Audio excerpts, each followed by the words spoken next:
Pick the Nintendo Shack and pray. Frederick from Fire Emblem Awakening says, yo.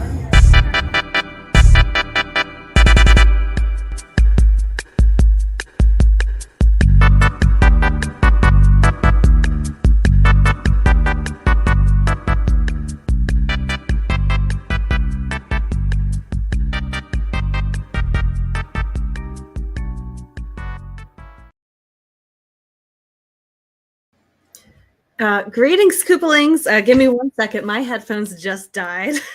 So I'm gonna so you're switching headphones right now? Oh, dang. Switch just as it was. Just as we're recording. Hey, great start to this episode. Over. That's awesome. I was listening to the intro and then it stopped. It beeped at me and then it stopped. Give me 1 second. Dang. We're gonna start that over. I like that wireless headphones. I guess you have multiple ones. Okay. Hold on. All right. You got this. She's figuring it out. Say something. Say something. Wait, I gotta switch it on Melon. You gotta switch it on Melon.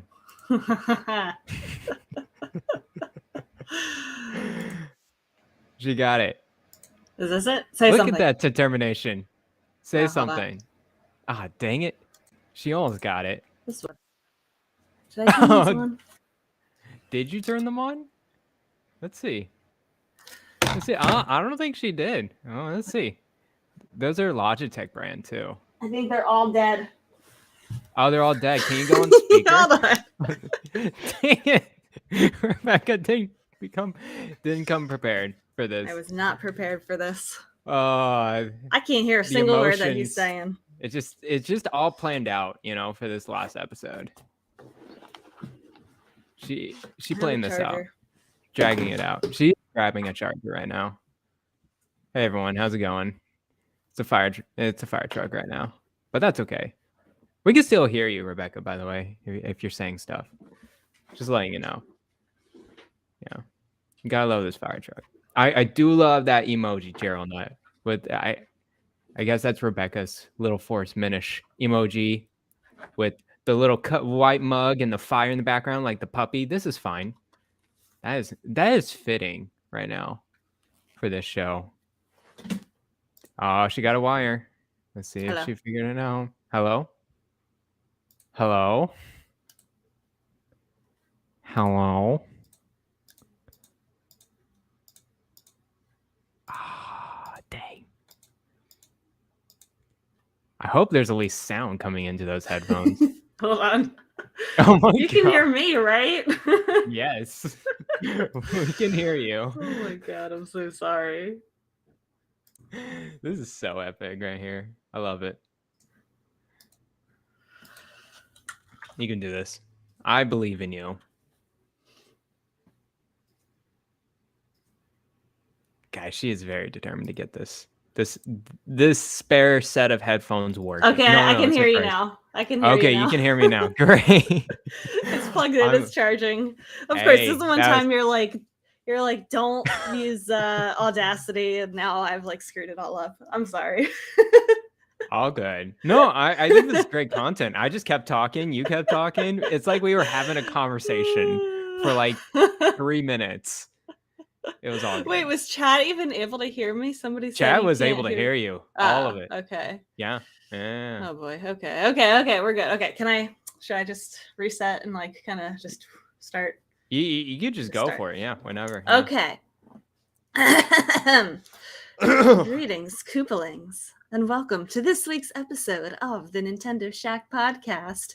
This is a very special episode of the Nintendo Shack Podcast because we say goodbye to Dr. Garret Bland. This is his last regular episode with us. Yes. We explained at the end of last week's episode how you're taking a step back from the show. You have some other stuff going on in life that takes a little bit of a priority. Obviously real life is important. It's not going to be the same, obviously, without you. But we've been on this journey together. So many good times on this show, and yeah, I know you'll come back. I know you'll come visit and podcast us with again. I changed my name for this episode to the Last Surviving Shack Host because I feel like This podcast has been around for such a long time, and neither of us are original founding members of the Nintendo Shack. That is I also thought maybe true. we'd go into like a little mini history before we jump into the show this week of how obviously this is Donnie's baby. This, he started the Nintendo Shack. There were a number of people on before us, with Kevin. And was Jason Lacey a regular member, or did he just hop on sometimes? It was like a mix between Jason and Kevin and Donnie. Originally. And Donnie. Mm-hmm. And then it wasn't long before they brought Caro on. And Caro and Donnie did it together for a long time. That was when I really started listening to the show regularly. Yeah. And they were an amazing duo. That was like over a year. I listened to them for a while when I was in grad school. I started listening to the Nintendo Shack when I would drive to grad school. I would listen to it exclusively in my car and my commutes. The episodes were the right length for me to listen to it on the way there and on the way back, and I would get a whole episode in for my commute. And I remember that. And then Caro was stepping down, and that was when he asked me and you to join. And I was nervous. I had never done anything like that before. That was my first time, like, really getting in front of a webcam. Like, I didn't even use a webcam for streaming at that point. And I had no idea who you were, Garrett. I was like, I had no idea who you were. I had never met you before or talked to you before. I'm like, who is this person? Like, I knew Donnie. I knew I got along with Donnie. Cool. At least, from listening to him on the podcast. And I was hoping that I would get along with you. I don't know if you were as nervous as I was, but I was so nervous. I was definitely nervous. The first episode, I think I tried out with Jason and Donnie around this time 3 years ago. In 2020. It was around this time. Yeah, one episode. And for people out there who hasn't done like a podcast in general, like the first time you do it, it's like an adrenaline rush. You don't really know what you're saying. If you're not really good at public speaking at all, it's like kind of crazy. It's kind of those jitters. It's a little bit of stage fright. That first episode for a while in the beginning, it was like, because it was three of us. It was me and you and Donnie, and there were times when I was just sitting there like, oh my God, when should I jump in to speak? Oh my gosh, should I speak now? Yeah. Like, am I saying too much? Should I stop talking?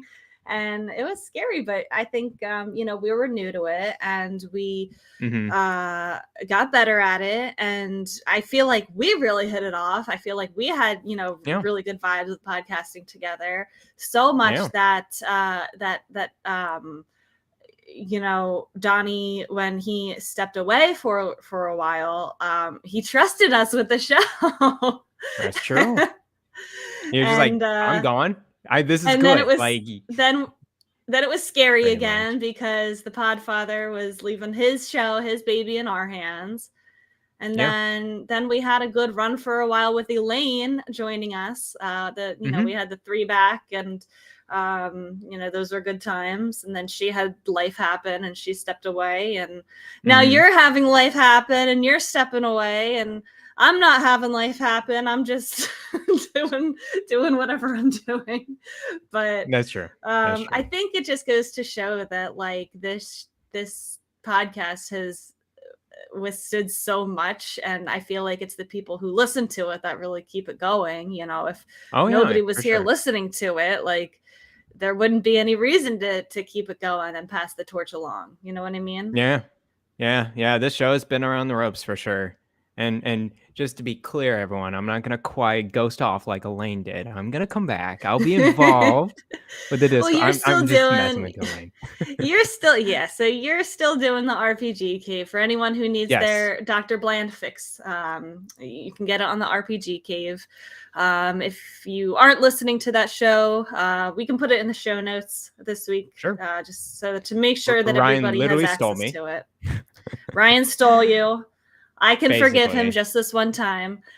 Yeah, it was, and I'm telling you, when I was first thinking about this, it was a hard decision. But I think it's just the matter of me moving to West Coast and your work schedule and my work schedule. Yeah.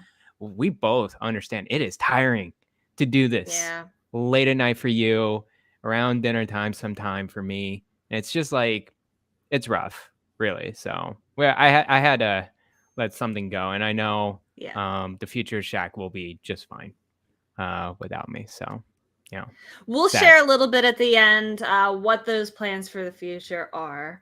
But in the meantime, let's have a really awesome last regular episode. I say regular episode because we know you'll jump back on, when Tears of the Kingdom comes out, and when you finally play Live Alive, you'll come back on and tell me all your thoughts on Live Alive at some point.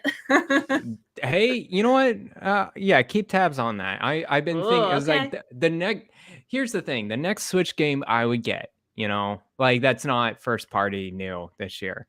I've been thinking about it. I was like, there's really nothing other third party game that I want to get on Switch other than Live Alive, because Live Alive is only on Switch. That is true. Mm-hmm. Everything else, I'm just like, okay, I'll just put it on Steam Deck and I'll be fine. So you know what? Live Alive might be more at the top of the backlog abyss than we think. So the backlog abyss. That's good. And it's still in like, there's like three Switch games I'm like, I gotta play like right now, of course. But other than that, Live Alive is in there. It's in the running for sure. So good. When I play it. Excellent. Well, if you haven't been playing it this week, what have you been playing? Of course, Fire Emblem Engage. Hold on, let me grab my edition out. Fire Emblem Engage. Look at this. You got it. You got it in the mail. The special edition. I got my Divine Edition. Yep, there we go. Divine Edition. It's a beautiful box. Right. I love the cover art for this. It does come with the poster of this art. Whoa. So you can have it up, frame it, or whatever. It has, various things. It has an art book. It has cards with various character art to it.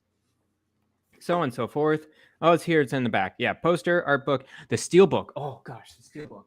Oh, I didn't know I had a steel book with it. I love the gradient colors on the side, the red going into the blue. Oh, yeah, they like to blend red and blue very well, but here you go. There's the steel book, nice. And I love it so much. It's a great addition. Anyway. So you've been playing the game. I've been hearing a lot of talk on Twitter, some good, some bad, some in the middle stuff. What are your thoughts so far? How much have you played? Give us your impressions. Okay. So I'm in chapter 7 right now. No big spoilers, though, because I know a lot of people might not have gotten so far. So no big spoilers. Yeah. Chapter 7. So I'm about 7.5 hours into the game. Okay. So good chunk. I kind of understand what the gameplay loop is and whatever. So my first impression of this game is that, okay, we're back to classic Fire Emblem formula style. Cool. That's awesome. I'm glad that they're going back to their roots with this game. It's just structured how the way Fire Emblem has always been structured, right? You got your main chapters that you go through the mission. It's like a big mission. You go in there, follows the storyline, whatever, and you defeat the enemies. Main chapters, then you got these things called paralogs, which are side chapters. That's where you can unlock special new side characters, which is pretty cool. It has some callbacks to previous Fire Emblem games in the paralog chapters, which is neat. It has a little bit of a side story to it. And that's how it's always been with these classic Fire Emblem. When I say classic Fire Emblem, sorry, I mean what I played. 3DS, Fire Emblem Awakening, Fire Emblem Fates type of game. So sorry to, misconstrue that. I mean the 3DS Fire Emblem games is like that.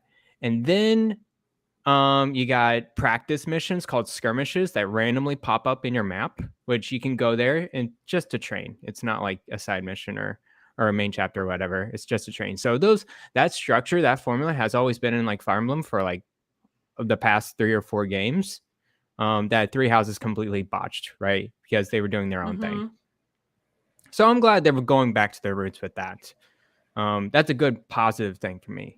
The other positive thing I have going on for it is the design of the animations and the characters. It looks really gorgeous. Really good. It is definitely an improvement from Three Houses where, it's not bad. It's just low res, very edgy. It performed fine. It's a strategy RPG, so it doesn't need to perform too well in order to like play the game. But it's very nice character art, very nice animations in this game. Yeah, overall, I'm very impressed of the design of the game, especially the characters. Really good. New characters seem a little different than older characters. You can tell with even like, you compare the current characters that are playing in the game and then the emblems, which are the legacy Fire Emblem characters that you bring along with your party. They have different eye design. Like you can straight up see it. It's like, because the eyes are like super big and you got the anime eyes with the flashing blue and white going on. It's actually pretty fun. I'm like, I think it's a new thing for Fire Emblem to have those big wide eyes and these animations. I'm wondering if it's coming from a different set of people doing the character art than what they've previously done. Yeah. Or it could just be trying to match the new art style. Yeah. They're doing a new character art, a new spin-off with it for sure with this game compared to previous character art. So good character art, great design, great animations. I think right. So I'm playing normal and casual mode, which I haven't done in a long time with Fire Emblem. Fire Emblem Three Houses, I played on, I think, hard and classic. And that was a struggle for me because I was just so paranoid of losing a character that I would replay missions in that game in order to make sure no one died. Like that's it got so that stressful. It's pretty stressful. Yeah. I normally, going through Three Houses, I think like someone can beat it like casually, like 50 to 60 hours or whatever. I played over 100 hours. Yeah, that seems 50 to 60 hours sounds fast for that kind of game. So I was like, you know what? I'm going to take a step back. I'm not going to, crush myself with this game. I'm going to do normal and casual. And then, for the time being, it's a little too easy for me. And it's just like, okay, come on, guys. Like this is a little too like, give me your hand type of vibe. And I think I'm just trying to figure out where I lie in this skill set. And I think it might be just hard and casual mode. I think if I just went there and like, I can, I can stomach losing a character in a mission because they'll just come back the next mission. Right. Yeah. So it's just a little bit of a challenge when you're doing the battle, but there's not as high stakes for dying. Exactly. If I did it in hard, can you change it like in the middle, or is it locked in once you start? So if you start at a harder difficulty, you can put it at an easier difficulty. But once you start at the easiest difficulty, which is normal in this game, you cannot go harder. So I'm kind of stuck with it for now. Yeah, some JRPGs do that. I don't know why.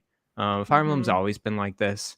But anyways, I'll keep it normal and casual. And the way I'm playing it is I am trying to not put in my overpowered characters up front. I'm trying to kind of diversify my character party, leave out the very strong ones. And, I just want to, keep it up, a little bit of a challenge to myself. It's still pretty easy for me. So that's totally fine. So I'm making sure I'm making it harder on myself without needing to change the difficulty, which is good.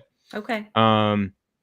Anyways, okay, the new thing in this game, of course, everyone's talking about it, the emblem rings.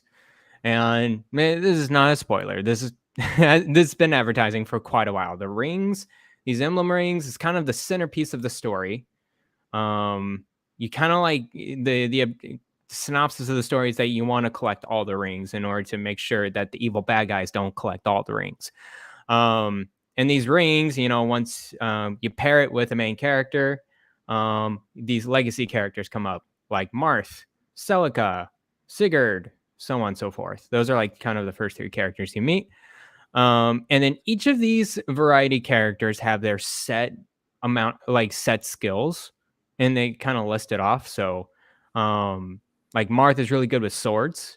And he has certain abilities that do ultra fast attacks and techniques and so on and so forth, can do follow-ups. Marth is very advantageous when confronting normal soldiers. Like, hey, I'm going to go at you full on damage. I'm going to attack you multiple times, so on and so forth. So yeah, you'll pair up a character with this emblem ring, this legacy character, and every time you face a character, it'll be two people. It'll be you and that emblem character fighting the enemy.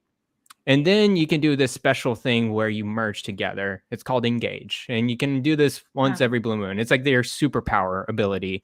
And so you're just like, oh, Emblem Engage, blah, blah, blah. And they merge together and you get this freaky character design. It's not a blend per se. It's like the character is on like a spiritual, futuristic design. I don't know what they're doing with the character per se. They're changing the hair color.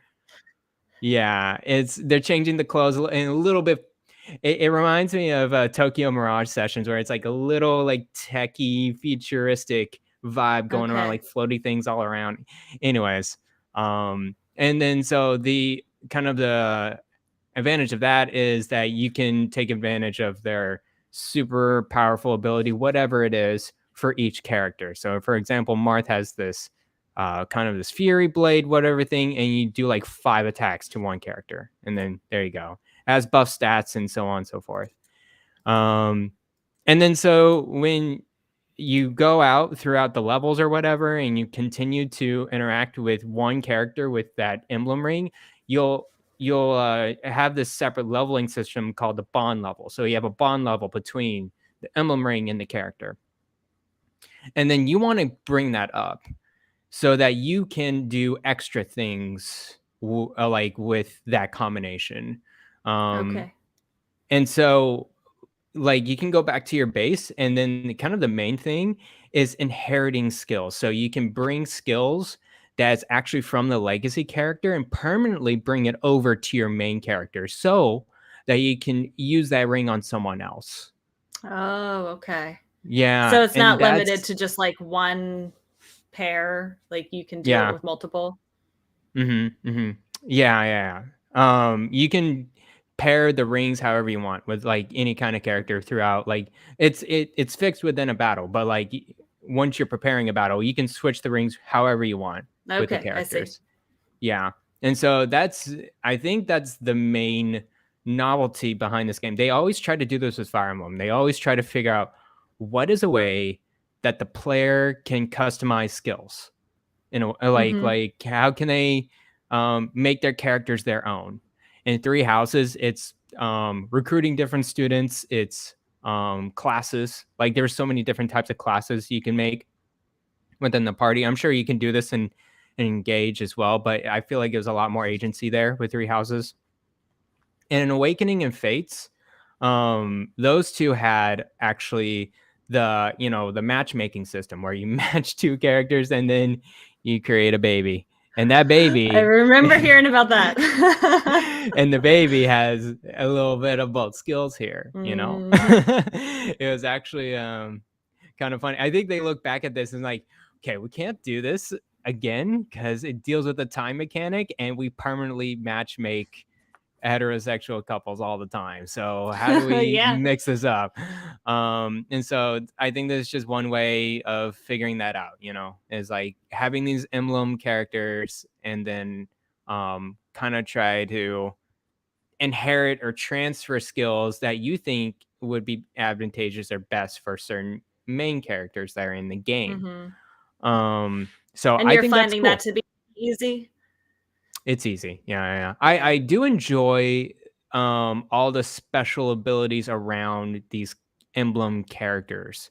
One is Celica, and Celica is dope. She is from Fire Emblem Echoes. Or I like that name, Shadows of Celica. Valentia. Yeah, Celica. She's the main character there. Name. Yeah, she's a magic user. And when you actually, engage with her, her main ability is that she can warp pretty far distances in the map. Ooh. And then attack. And that's actually pretty big for a mage user because is it like in Smash Bros. Zelda's she teleports over there like really fast and then she attacks? Yeah, pretty much. Oh.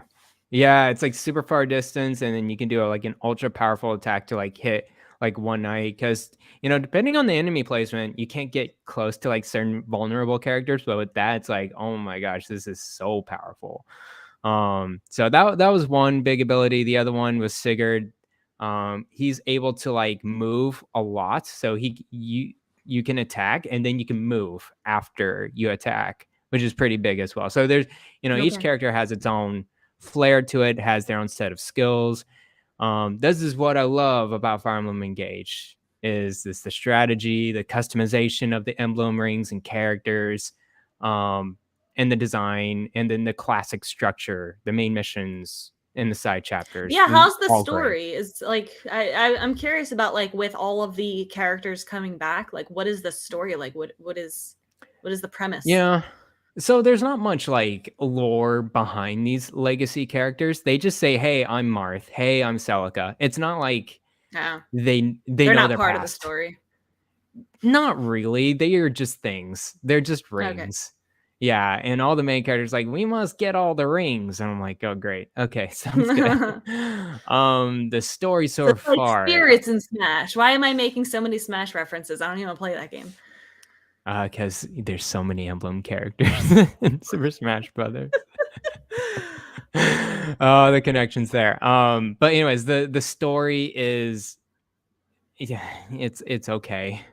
It's okay. It's the main chapters is just serviceable. Like I'm still intrigued of where it's gonna go, at least. And I was like, okay, like I really don't know what's happening other than the very predictable thing where your main hero, they've been asleep for 1,000 years. They wake up, they forget all their memories. Oh, they have a mama. Sounds like Breath of the Wild.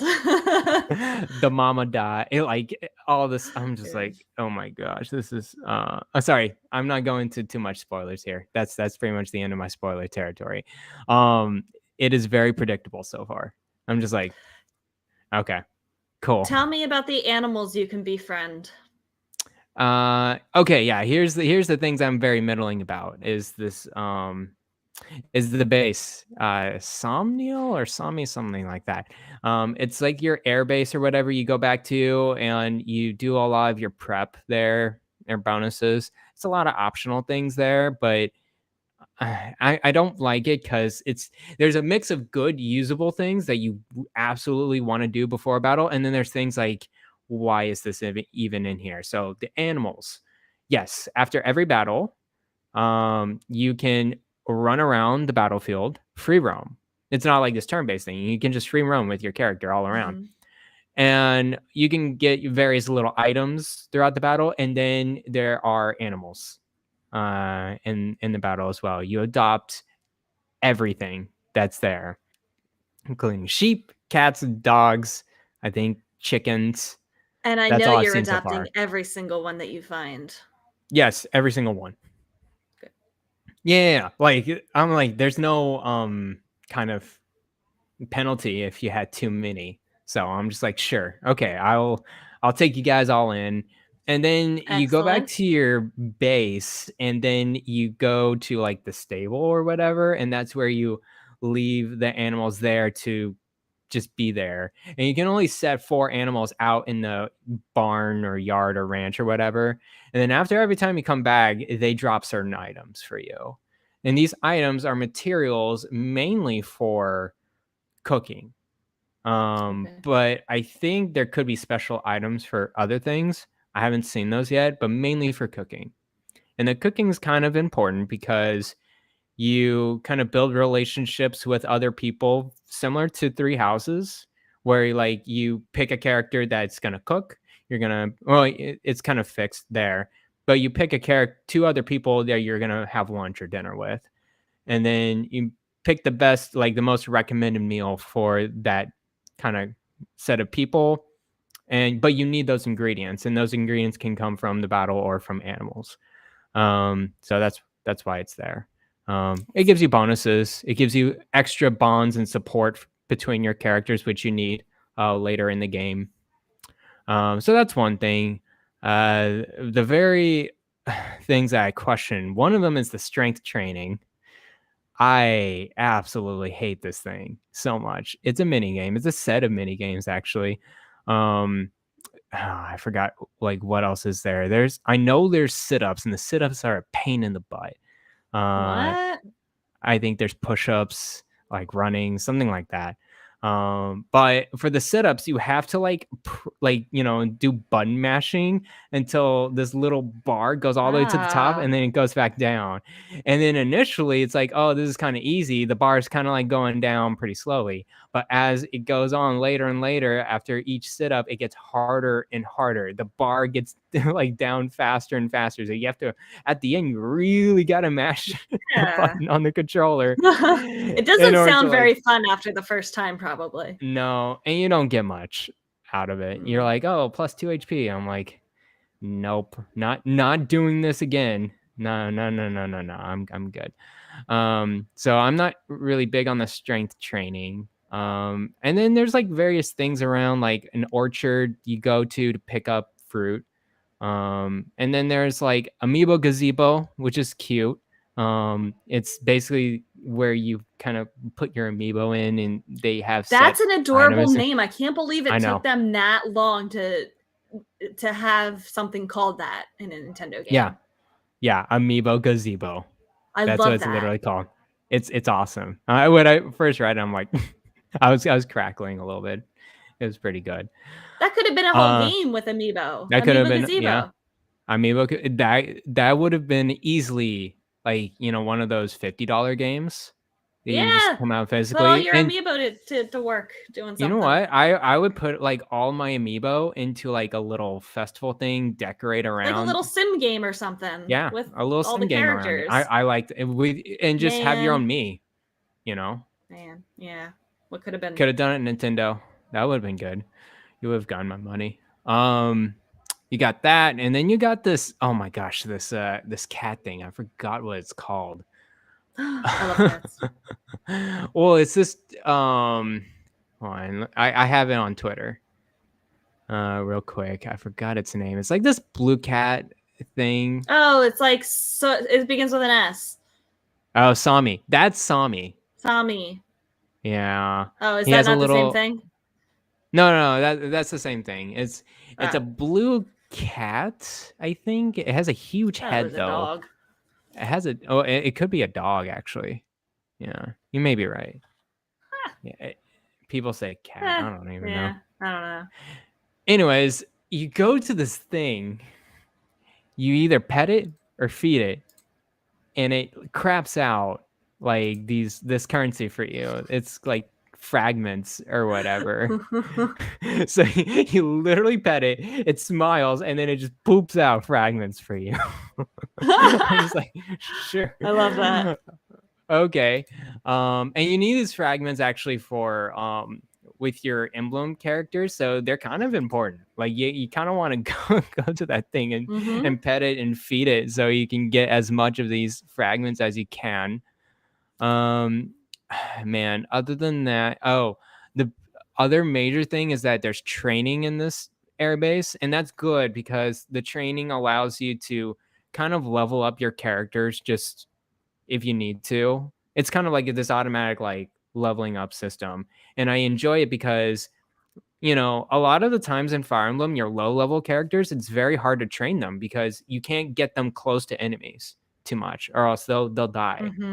So, but a lot of these low level characters later on become super powerful. Like the first side character is like a small random boy villager or whatever, and he's weak. He's super weak, but he gets like, if you actually train him out and everything, he's one of the most powerful characters because his stats build is so good.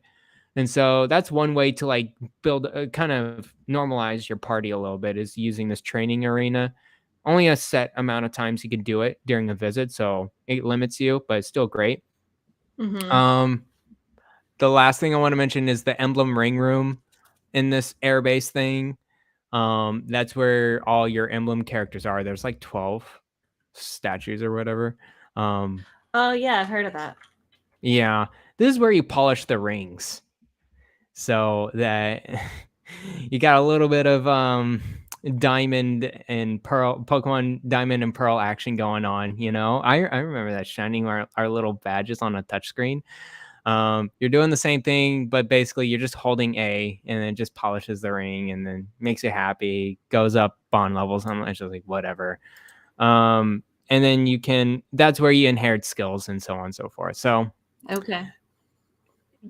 It's a lot of filler in this thing. I wish they made it a little bit more concise. I think the best one, like each and every game I've played has this type of central hub, and the one that I really enjoy is actually the Fates, Fire Emblem Fates, because that's where you actually do a lot of city building. Like, oh, I'm going to create my barracks with these materials, and then I'm going to level up my barracks, and then that level up barracks will give me new weapons and armor. I thought that's so much cooler than I'm going to pet this stupid little cat, and it's going to crap out these fragments, and I'm going to polish rings and do setup. I'm just like, what am I doing in this game? But it's not as cute. That's true. It's not as cute. And then here comes the other major thing in Fire Emblem is the side character conversations. So each time two characters want to level up their relationship or their bond or whatever, they go through this conversation, totally random conversations. I think Three Houses did a pretty good job with them, and Fates and Awakening. They did. It's some okay writing in there. This one, I'm like, I'm dying. Oh no, Rebecca! Oh my gosh, these conversations are that makes so it so weird. hard to sit through. Like when it's like cringe or like, it's a little cringe. There's one I had with my main character and this character named Chloe, and so the main character, you can do female or male, and I chose female, and as you should. I go up. Yeah, and I go up to her, and I was like, I guess I was waking up from a nap or whatever, and Chloe's just looking at you. It's just like, I was waiting for you to wake up, and then your main character's like, that's weird.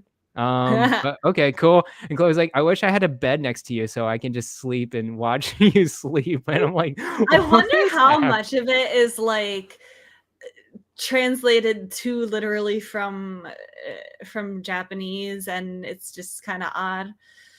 Yeah, I don't know. Yeah, pretty much. Anyways, it's been quite a long time that I've been explaining Engage, but I'm liking it so far.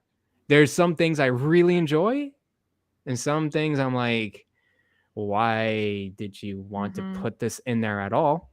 So in the end, I'm having a good time. So you're liking it more than Three Houses so far? You know what? I think they both have their positives and negatives. I think Three Houses did a very good job at the story and replayability, because you can go through the 4 different paths that are in that game. Right. And I do like one thing that they did in Three Houses, which is like these new enemies called beasts, and these beasts actually take up way more space, like 4 different spaces, and there's a lot more strategy behind of how to take down those monsters. And I haven't seen something like that in this game per se, which is I think it was just a cool additional thing on Three Houses that we haven't seen in Fire Emblem before. So it's not like a negative thing that Engage doesn't have it. It was just cool to see. So yeah, definitely positives and negatives for now for both. I think Engage will be shorter, more classic, more in a concise story, and you just kind of go through. So yeah. Donnie says that you are burying the best part of the game. What is he referring to there? The probably Chloe. Chloe, yeah, the female character. Is Chloe the best part of the game? Chloe, Yunaka is pretty good too. There's a lot of thirst trap character art in here for sure. I have to Google her. Is she a new character? Chloe, yeah, Chloe Fire Emblem Engage, and once you see the character art, you're just like, okay, that's why they like her. Pretty much, yeah. It's not her personality. It's definitely not her personality. It's funny because like you meet your mom in the game, and you're like, oh, I'm your mother, and for 1,000 years. I'm like, girl, you don't look like 1,000 years at all. Like, there's no old women in this game. Like, they try to make it as thirst trap as they can, for sure. So I do like Ivy. They're talking about Ivy in the chat. She is good. Ivy and what? Fire Emblem Engage? Mm-hmm. Have I met her? You would know. Oh yeah, no, I You have. would definitely know. I just yeah, no, I definitely. Okay. Wait. Yeah, I definitely just met her. So cool. Yeah. Well, I'm So, glad a you're lot of enjoying Thirst it. Trap games. You'll Yep. we'll have to follow very closely on your Twitter and in Discord your continued thoughts after you beat the game. Yeah. I will definitely send my thoughts around. But so far I'm enjoying it more than I'm not like. And there's just a lot of things that are filler. I'm like, great. Yeah. Cool. Sounds good. But having a good time with this game. Good. That's what's important. It stole me from the Steam Deck. Mm. Yeah. Well, then it did its job. It got you playing on the Switch. And that screen's so good. The OLED screen is just, oh my god. I go back to it and I'm like, oh, good. Blacks are blacks, whites are whites. This is cool. And it's funny. I go back to the Steam Deck, like, 60 frames per second on Steam games. Oh my gosh. Now, wouldn't it be nice if like the Switch could do both? Be the best of both worlds. Yeah, that would be nice. And they actually, Valve was talking about, hey, one of the things that we want to improve the next model is a better screen. Like they admitted, they're like, better battery, better screen. Those are the two things. I'm like, but they won't have the Nintendo exclusives. No. So, I mean, as long as Fire Emblem is only on that Nintendo console, I will keep buying that Nintendo console. Is Fire Emblem the series that keeps you buying Nintendo consoles? I think so. Really? I think it is. Yeah, out of all the franchise. Well, Xenoblade. Now Xenoblade's more recent. Okay. Yeah, I'm trying to think. Like, do I absolutely need this console? Other than that, I mean, I don't know. I've survived a long time without Zelda or Mario, so I can go through that again. No. I won't let you. Sounds good. Anything else that you've been playing besides Engage that you want to shout out? No, I've just been playing Engage. I've been stuck on that for a while. Yeah. I haven't really been playing anything new or different. Still just kind of grinding the games that I've been playing. But I do want to talk about the game that I bought and got this week in the mail. It is a if you saw on Twitter, I posted about it when I got it. It's so silly, and I'm not going to talk about it for very long. But let me show you. I got this Japanese exclusive game for the Super Famicom. I'm going to butcher this pronunciation. It's Asemashime Nyanko, which roughly translates to easy as cake with cats. And I bought it because it has a bunch of cats on the cover. And there are a bunch of cats in the gameplay. And what I learned when playing this game is that it is basically the same thing as the board game Othello. Have you ever played Othello or heard of that? Yes, I have played Othello. With the addition of rock, paper, scissors. So after every turn that you make in the game, which all of the board pieces are cats, by the way. So you pick your cat and that's your board piece. And after you make your move, you can pick an opponent's piece and challenge them in rock, paper, scissors. I don't know if it's rock, paper, scissors or something else. I can't read Japanese. I'm just picking one of the three. And then it almost looks like it's a little Pokemon battle with two cats. And so you pick your move and the two cats fight and one of you wins. And it's super cute animation, super cute sprites of these little cats. And then if you win, you take their piece. If you lose, they get to keep their piece. And otherwise, it's just Othello and rock, paper, scissors and cats. And they're all very adorable. And that's very cute. This is just my little luxury Japanese exclusive purchase. It came out in 1994. Wow. A year. Didn't ever make it over to the West. Yeah. Now, is that Super Famicom? Is that It is. So yeah, so I had played it on my Super NT because that can play both Super Nintendo and Super Famicom games. It's very adorable. I was only gonna buy the cartridge, but then I saw that the CIB, the box version, was not that much more on eBay. So it's like $40 or something total. So you got it from eBay. How did you come about this game? Like, were you just searching up old cat games from the Super Famicom?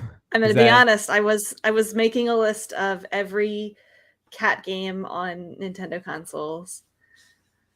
I may be making more purchases than just same as Shime and Nyanko. I'm intrigued. I'm intrigued of you. I will. But it's a good condition. It's a beautiful box. It has some cats on it. Little piece of history here. It's by Zamuz, the developer. Zamuz. I've never heard of them before. I'm very intrigued now about these just random older games that come to be on Game Studio. Now you know. You never knew that existed. Now you are a little bit wiser than before. Zamuzu. Is that Zamuz? Zamuz.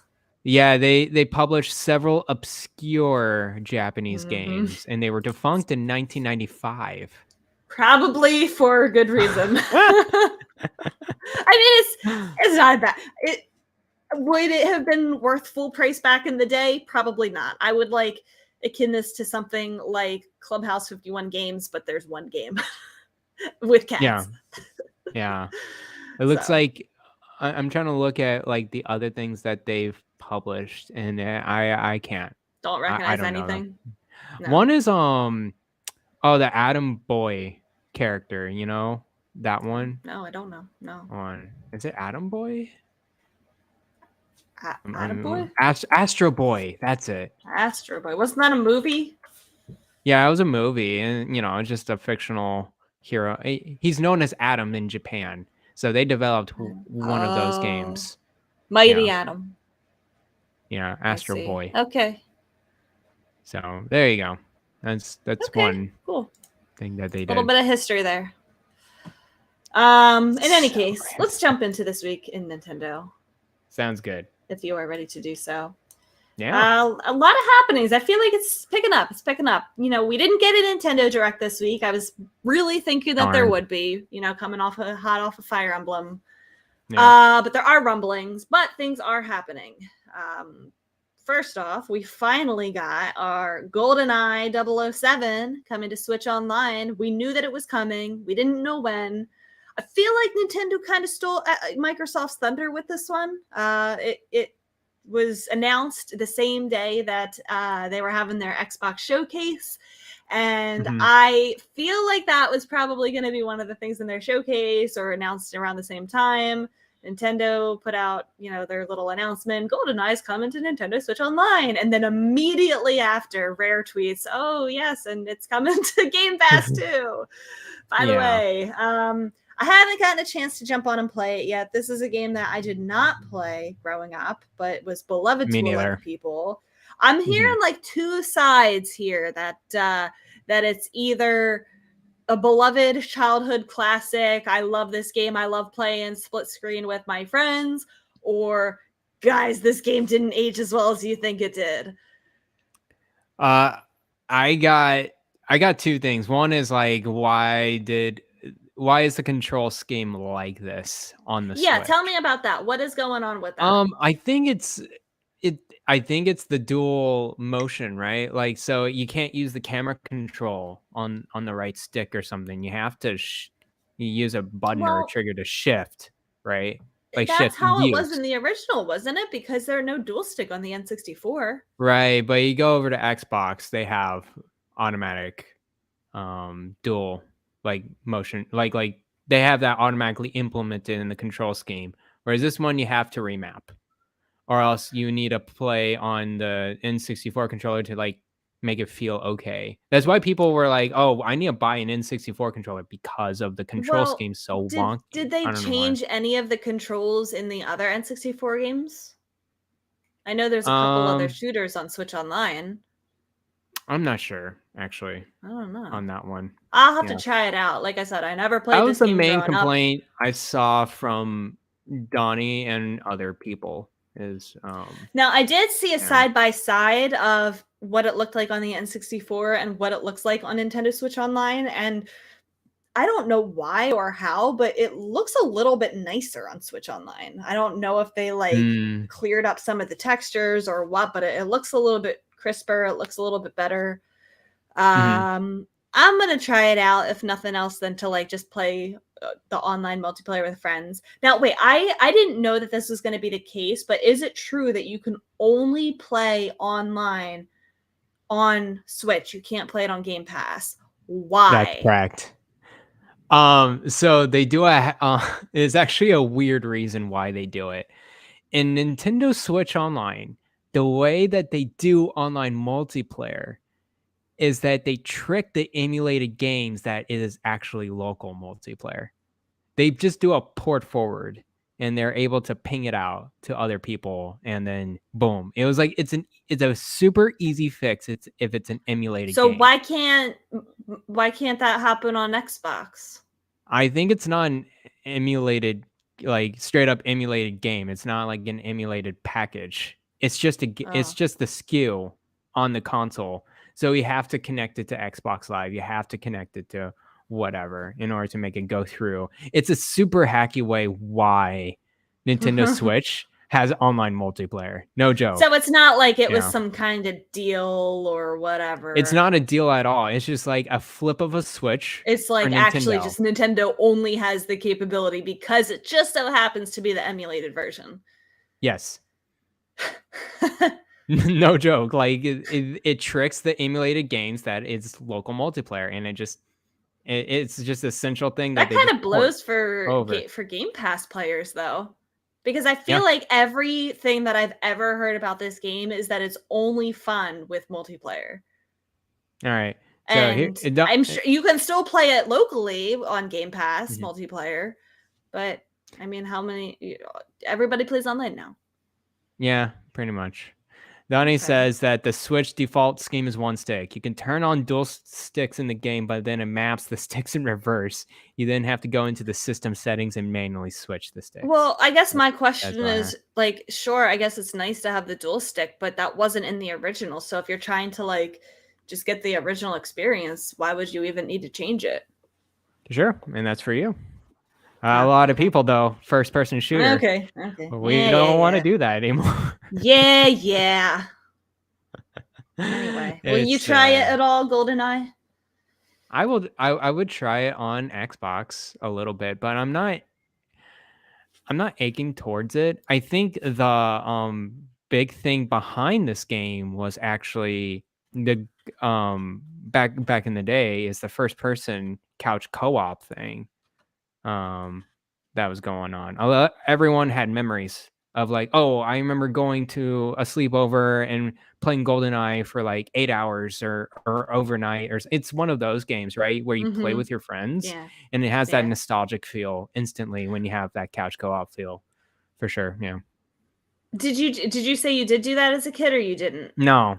It's just everyone else is doing it. We were a couple years too young for it, because I feel like when this game was big, we weren't playing James Bond shooter game. I feel like we were just a couple years young for that.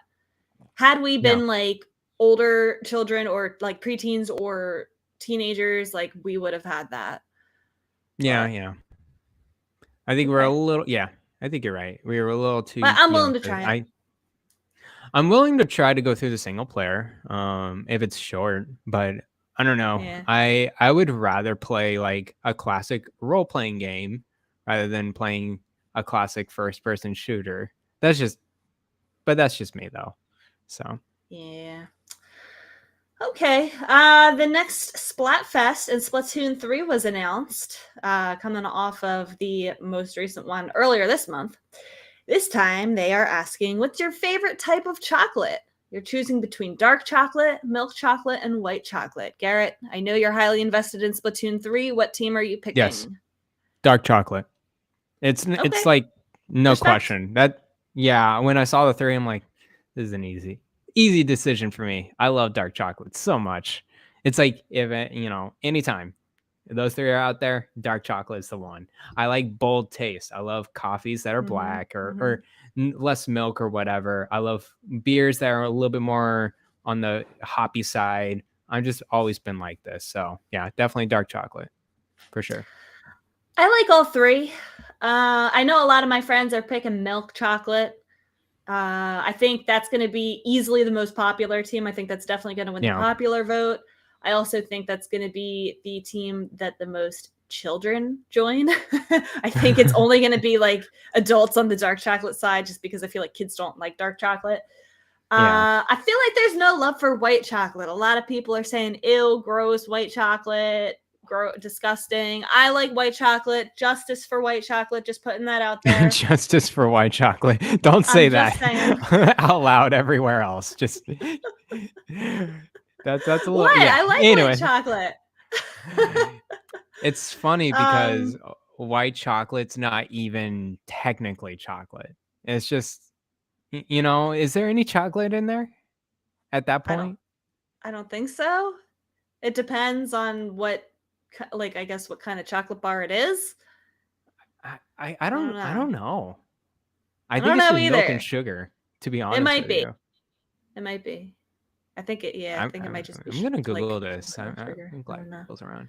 But that being said, I think I'm gonna pick. I think I'm gonna pick dark, probably, as long as a few of my friends are gonna be on dark, because I don't like to play it alone.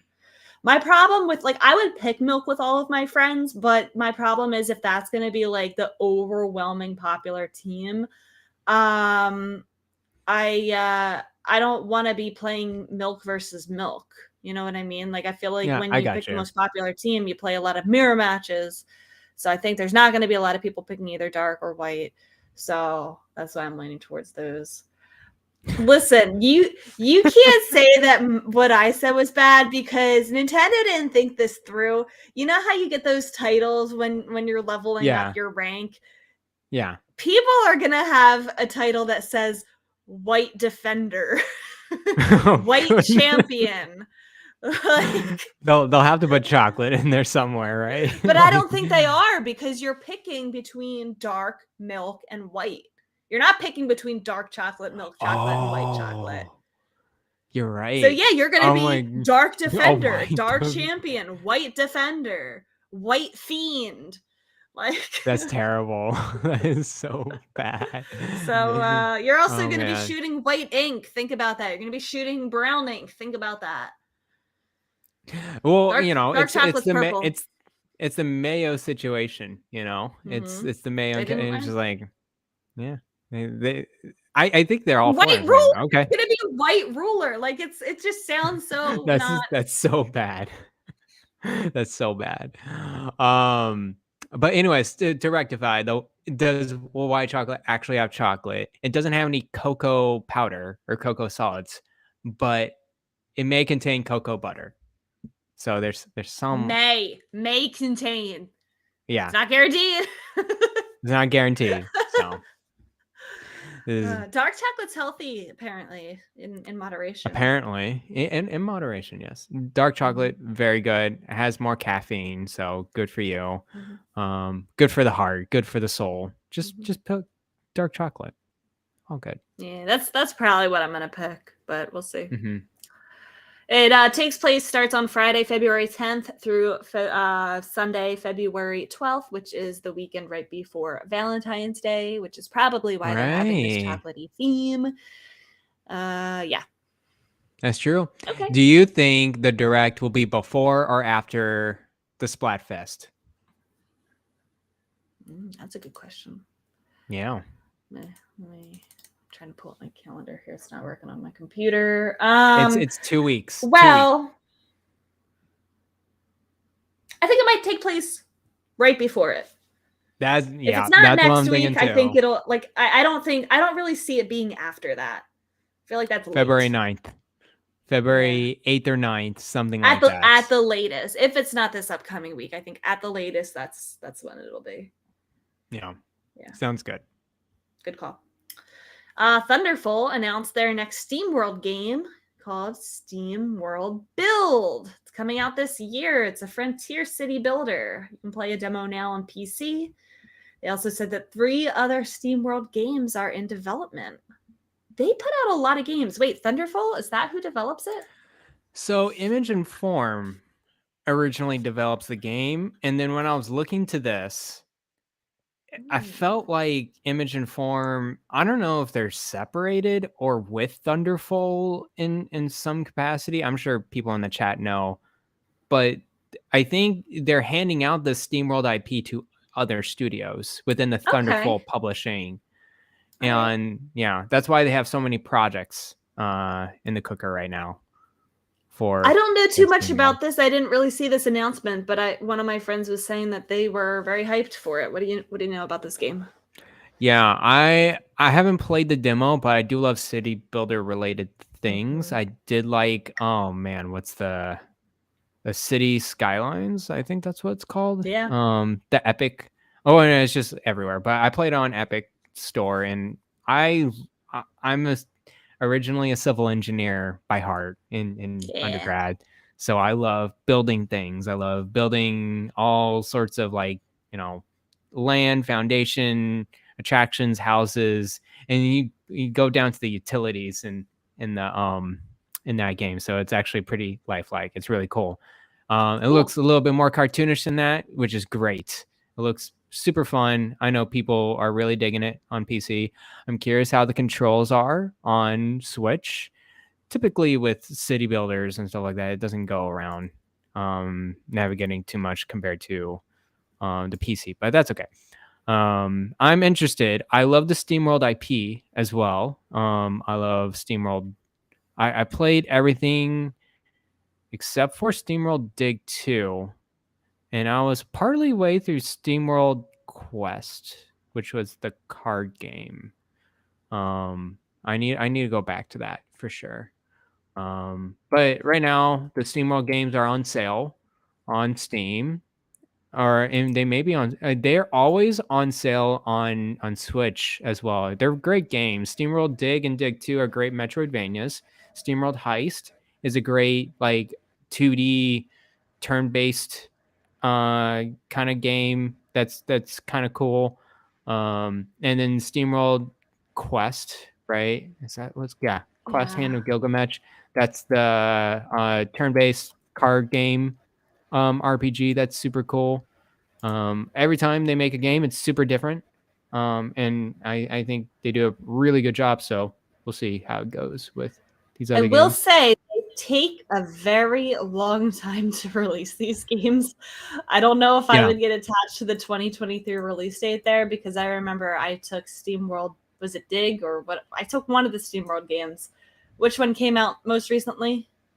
SteamWorld Dig 2 was, I think it's maybe. Quest was the most recent one. I took one of them in Fantasy Critic League in 21, and it didn't come out. And then I think I took it again in 22, and then it finally did come out. So I just remember eagerly awaiting that when it came out at the last minute for me or something like that. Quest was 2019. Dig 2 was 2017. I wonder, was it the Gunk? Are you talking about the Gunk? I don't know. Gunk was 2021. Yeah. No, it wasn't that. Oh, okay. Anyways. It's okay. Don't worry about it. Don't worry about it. SteamWorld Dig 1, originally came out on 3DS. So they have a lot of... I'm thinking of Shovel Knight. I'm not thinking of SteamWorld. Never mind.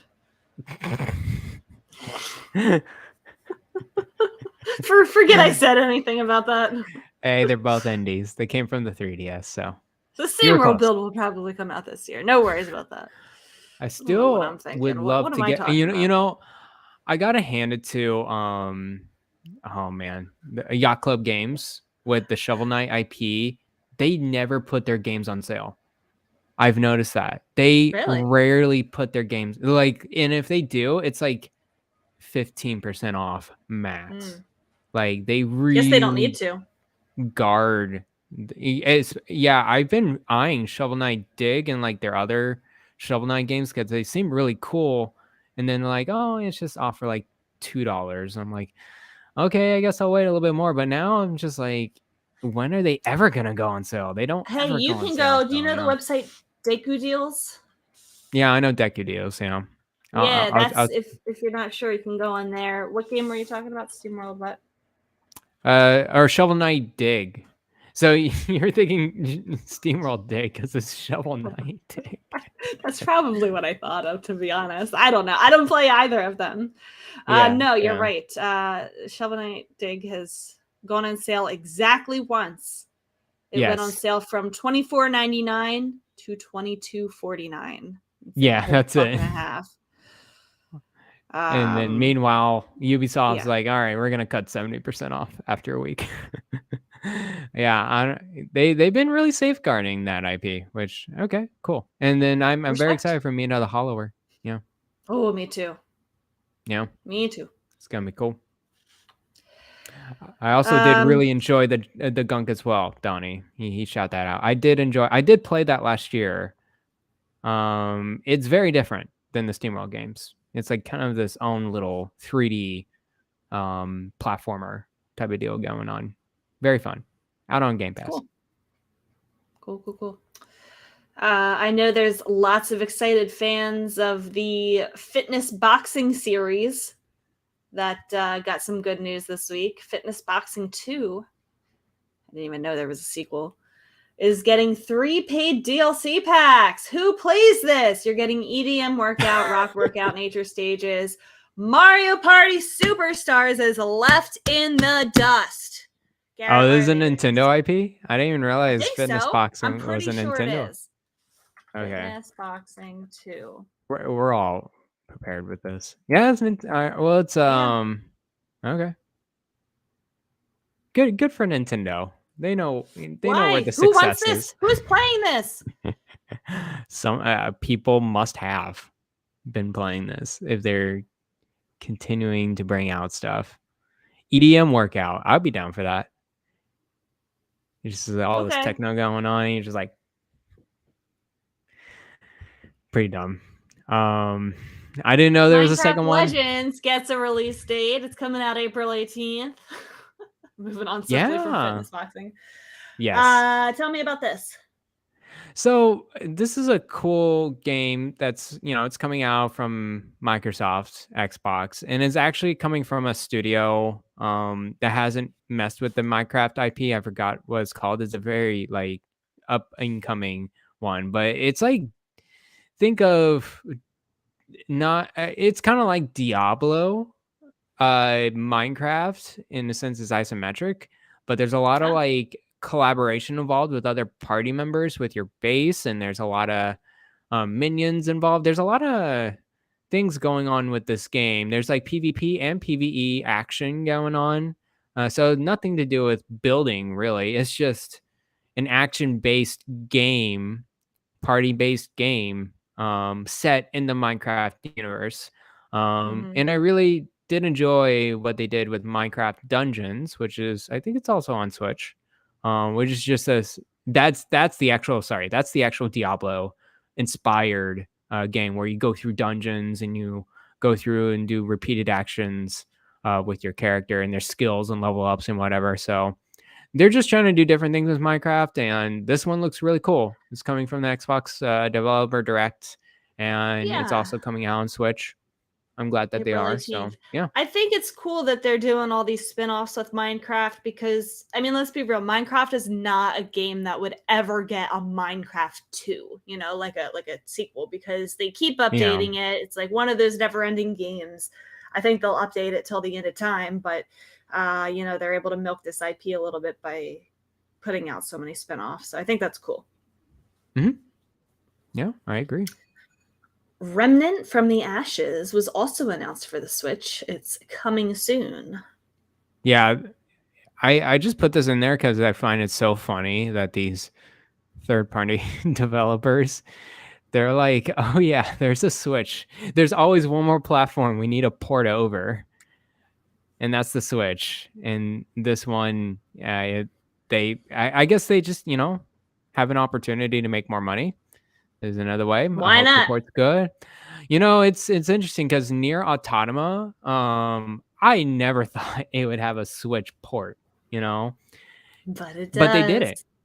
They did it, and they did a very good job. These are always hit and miss. They always do a fantastic job with these switchboards, or they run like crap.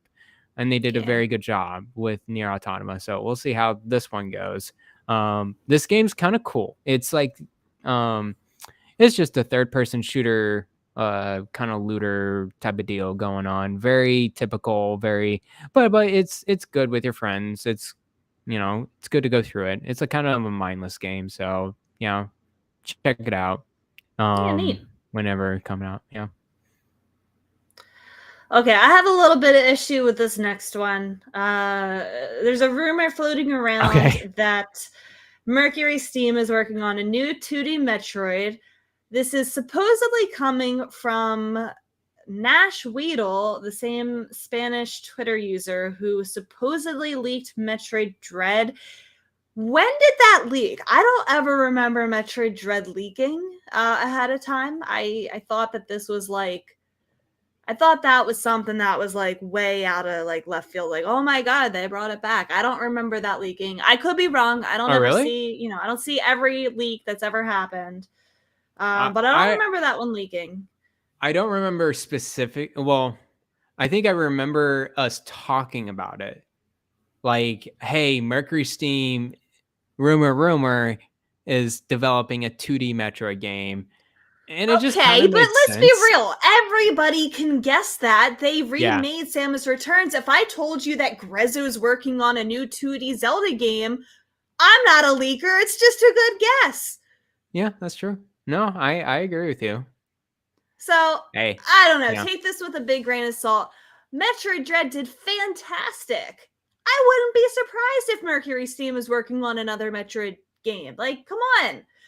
This leaker says that won't be released until 2025. How would they know that, Garrett? How would they know when it's going to release? I don't know. They wouldn't. They don't know. The team who's working on it doesn't know when it's going to release. They might have a target. Rebecca. Oh my God. Tell them. Awesome. I love it. Look forward to the new 2D Metroid game from Mercury Steam in 2025, everybody. Here's the thing. I'm not Nintendo here, okay? I'm just saying I put the story in here because it just makes too much sense. I don't have a problem with us talking about it. I have a problem with the fact that it's a rumor altogether. Oh yeah, people love, but people love their rumors, and rumors get clicks. Rumor season, it is rumor season. I know. So, there you go. It seems Fire Emblem Engage wrapped up production way back in 2021. Word has it. Three Houses was known as Iron 17, and Fire Emblem Engage was known as Iron 19. There had been discussion on what Iron 18 would be, as it wasn't the codename for the Warriors spin-off Fire Emblem Three Hopes. It's now emerged that Fire Emblem Engage wrapped up in 2021, although it finally released in 2023. This information comes from the Australian Classification Board in the USK and Germany. Yeah. I'm not too surprised about that. I think, we've talked about Nintendo holding on to games they've finished, projects that are done. Do we still think they're sitting on Wind Waker and Metroid Prime and all these other things that, are finished, but they're just waiting for the right time to release it? Advance Wars is done. They're just waiting at this point. I don't know if they're waiting on that one. Metroid Prime, I think, is its own thing. I think Retro's still cooking at that and like trying to figure it out because I think we would honestly, I don't know if we would hear something by now because Tears of the Kingdom is like kind of to be their main focus. But man, oh man, if we don't hear about Metroid Prime this year, I don't know. This is not Nintendo just laying on Metroid Prime. Yeah. This is like what's going on kind of thing. No, I mean Metroid Prime 1 remastered.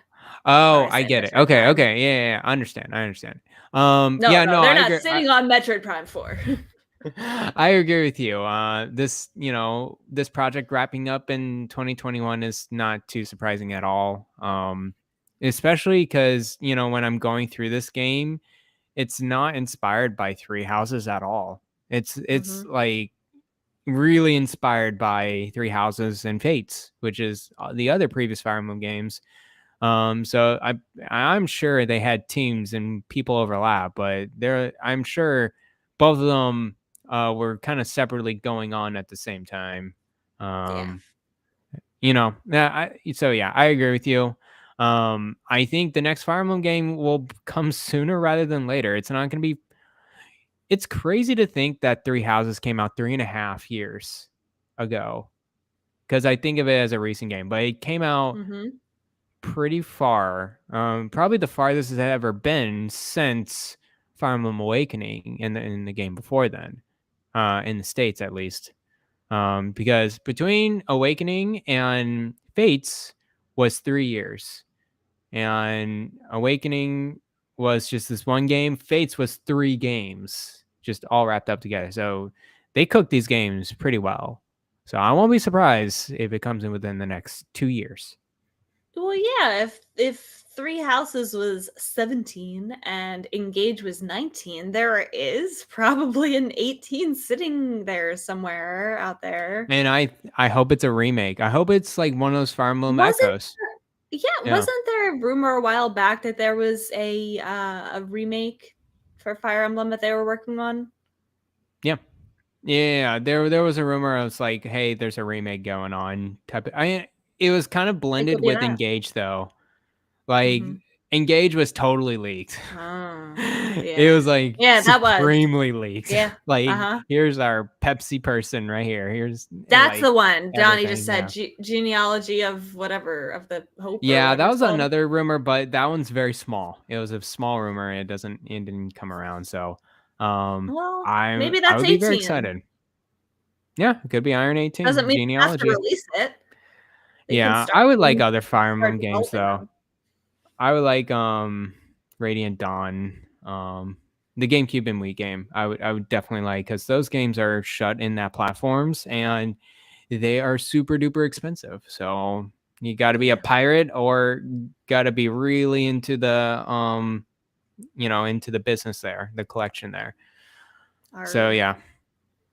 Anyways, Genealogy of the Holy War. That's what it was called. Well, there was and then there's also the anniversary too that happened. But that was just the classic. That's another weird thing too. They had the anniversary and then they they kind of released that classic game, that Fire Emblem game, separately from Nintendo Switch Online. So they made this whole deal with that game. I forgot about that. Yeah, so okay. It could be a remake of that for sure. Yeah. Could be. Oh, this news I feel like is so bittersweet here. So they announced very quietly, I feel like, Life is Strange 2 is coming to the Switch very soon. It's coming on February 2nd. After this releases, that means all of the Life is Strange main games will be on the Switch. It's digital only, at least for now. I don't know, Garrett. I feel like I should be super excited about this. I am very unsure after the Life is Strange Remastered Collection came out and had all these problems and issues and glitches and bugs. And I know they fixed a lot of it. Not everything was fixed. I don't feel confident that this game is going to come out in a respectable state. I'm going to keep an eye on it. I still haven't bought the Remastered Collection, the Arcadia Bay Collection. Just because, I don't know, I'm so sad about it. I feel like I'm so angry that I don't feel excited about this. Do you know how many years I've been waiting for Life is Strange on my Switch? And I feel nothing when I see this. Yeah, I'm sorry. I love Life is Strange. Me too. But how did you ever play Life is Strange the collection on Switch ever? No, I don't even own it because I was going to buy it when it came out. And then I heard about it being completely unplayable, breaking and glitching, and just, it was in a horrible state. It looks worse than the original, Garrett. It doesn't look better. Yeah. It looks worse. No. Which is unfortunate. I really enjoy this series as well. I wonder if this is just going to be a straight port, it should be okay. It's just like, hey, let's just, And I think that's what's, because the remastered thing, they try to do all this lighting upgrades, whatever that means, but it backfired them like completely. Especially in the first episode, the lighting was just so bad. I think PC. This will be a pass for me because it's digital, and it is my least favorite of all of the Life is Strange games too. Not to say I dislike it, but it is my least favorite. I think if they ever do a physical copy and it's in good, it's in a good state to play, I think I'll buy it just for the collection. But I don't know. It's just sad. I feel like they really screwed up. They screwed up with Life is Strange on the Switch. That's true. I'm not a huge collector. The brand on Switch for me. Like, I'm sure this release will be fine, like you said, but I feel like it's soured on the Switch. I mean, the thing is, if you buy this one, you kind of need to buy the remastered collection in order to like feel whole. You want to like make sure you have all the games there in that platform that you enjoy, even though you're not gonna play it. It's just like it's there. If you're just gonna do it if it's physical. That makes sense. Actually, Life is Strange is my favorite out of the three, and I think that's just because two is my favorite out of all of them. Yeah, and it's just because I never had a brother bond like that, and it was cool to see from that perspective, like throughout the game. Well, see, that was probably why it's my least favorite, because I feel like I cannot relate as much to it as I can with the other games.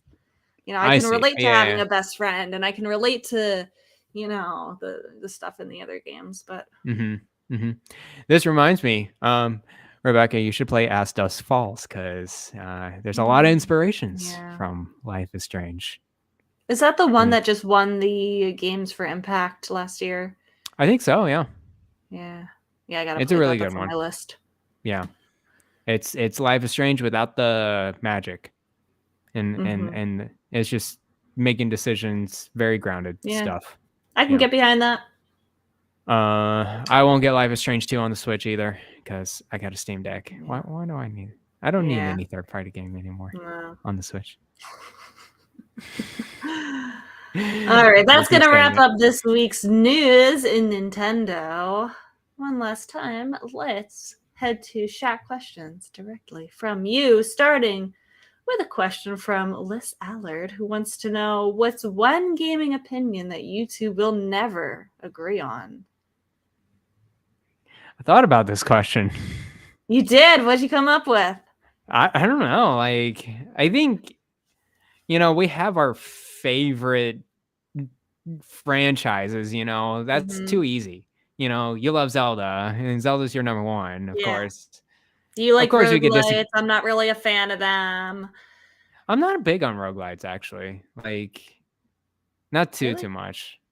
Yeah, I don't. I mean, like, I like, games that a little bit more modern, like Hades is pretty good. You like Death Builders, and I'm not. Oh yeah.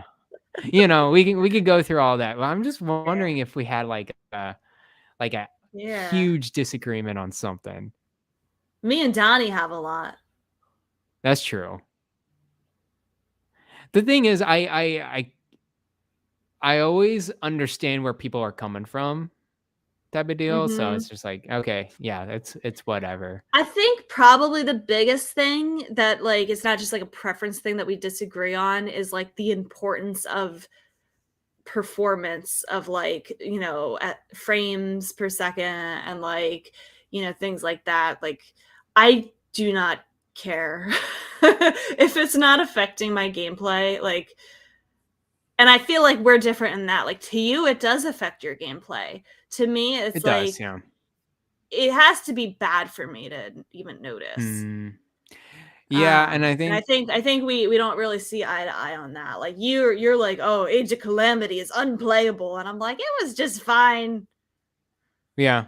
Age of Calamity was not fine. But it was fine. I played it. I liked it. you can like something, but it's just, anyways. I agree with you. I think there's a lot of people that are in that crowd of like, okay, what's sensitive to them with the Mm-hmm. performance and the frames per second. And I can clearly see 30 frames and 60 frames. It's like, Yeah, I definitely can't. If you gave me so $1 million clear. to tell you like which one's 60, which one's 30, I'd fail.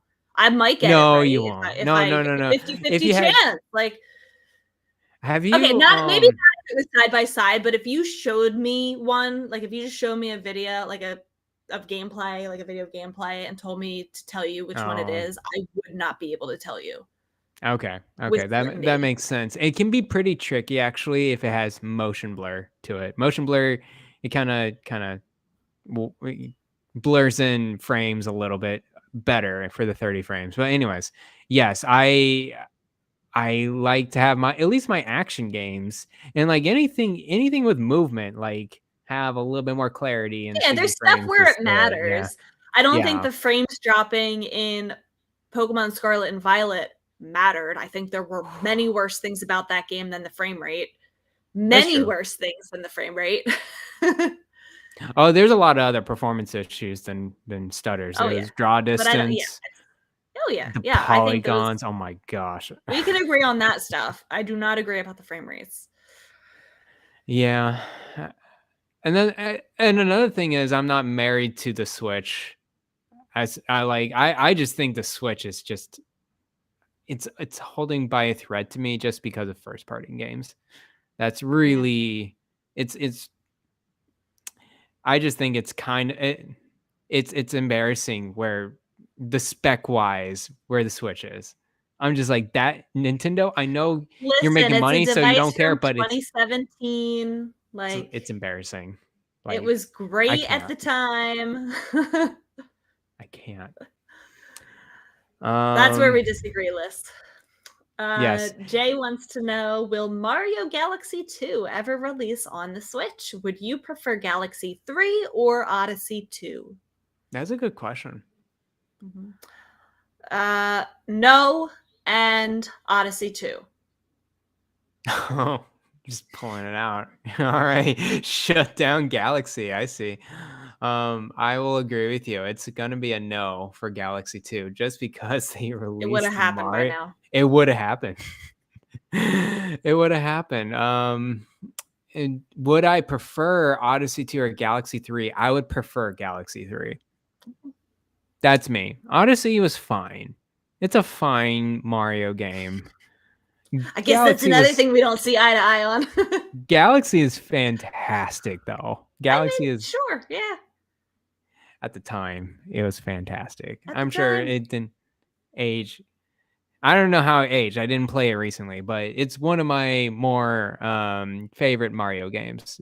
Galaxy 1, and yeah, I think other than Super Mario World, Galaxy 1 is my favorite Mario game. That's fair. Oh gosh, John 32 wants to know if I am proficient in PowerPoint. When can we expect her first presentation? He's referring here to Garrett's PowerPoint episode. What was it on the it's the Steam Deck and Switch Pro version comparison spec comparisons. Yeah. So I will say, John, that I have made a PowerPoint in the context of gaming, where last year was actually almost exactly a year ago, where on my Twitch stream for the Super Bowl, it was not Super Bowl day, it was Superb Owl Day. Super Bowl, Superb Owl. So on my stream, together with my viewers, we made a PowerPoint of all of the best owls in gaming, the most superb owls in gaming. I think I tweeted it. I think you can probably still find the PowerPoint if you type in all the right words on Twitter. But I should do that again because PowerPoints are fun. Maybe I'll incorporate them into the podcast. Yeah.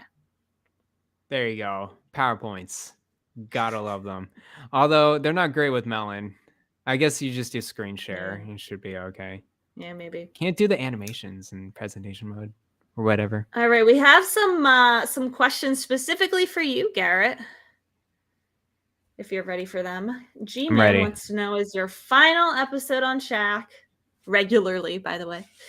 Regularly. He wants to know, what's the greatest RPG you've played? Why is it the very best? Oh man, that's a good question. Yeah, pick one. Greatest RPG. I know. Skyrim. It's Skyrim. And I think it's just it's really greatest how RPGs, and you pick an action RPG? Yeah, it's Skyrim for sure. Okay. I mean, I could play. I could. You know, my very turn-based RPG would be a Pokemon game. Probably Pokemon Emerald is my favorite turn-based RPG. That's fair. And so yeah, Skyrim was just the first time it's like Breath of the Wild to everyone else. Yeah. It's like the first time I go out and it's like, that's an open world and you can do whatever you want in that open world. I wish I had played that game before Breath of the Wild, because I think Breath of the Wild ruined it for me, and trying to go back to it and not being able to climb everything and do the things you could do. Yes. Oh man, I feel like I do missed out. I can't enjoy it now.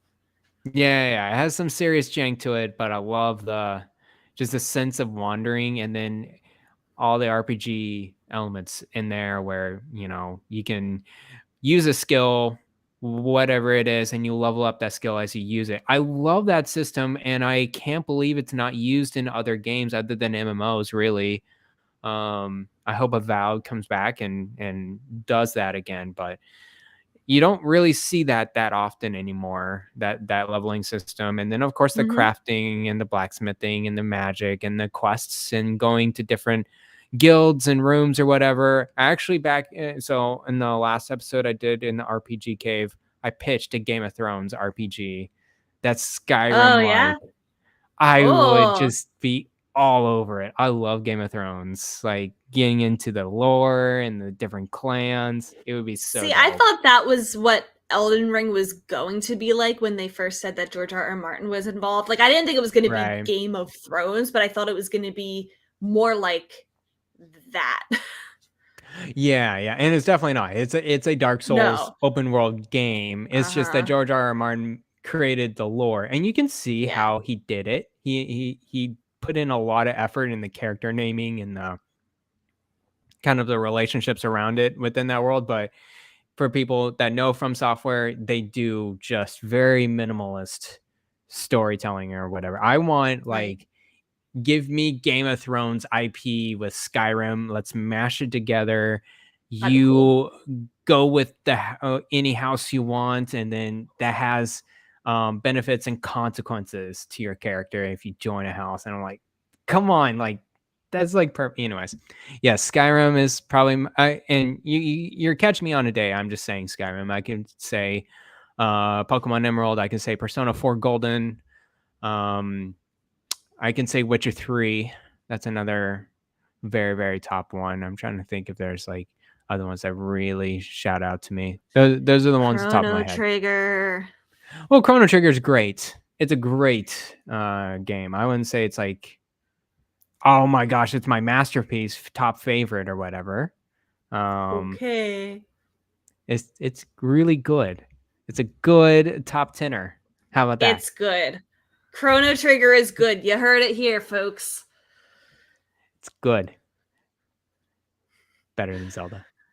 But both Crawler and Kyle the Pug asked about fond memories, your favorite moments or moments from being on Shack.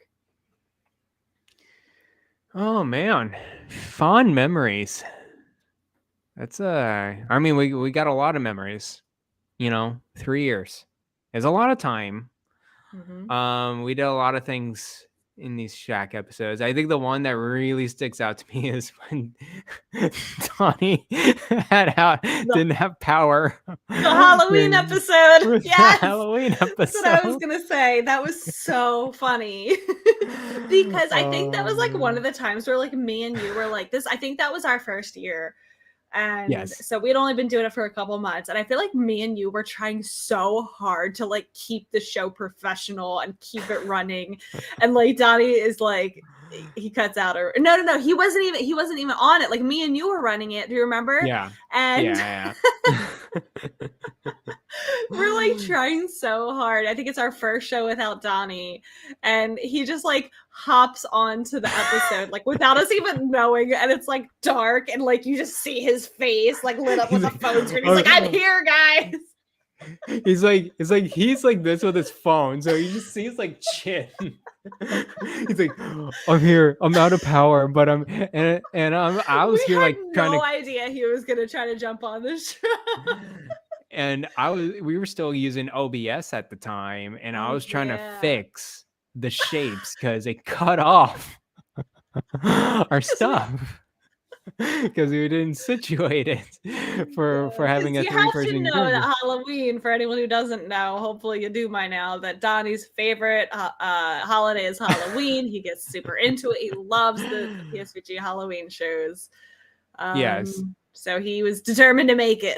And he did. Yes.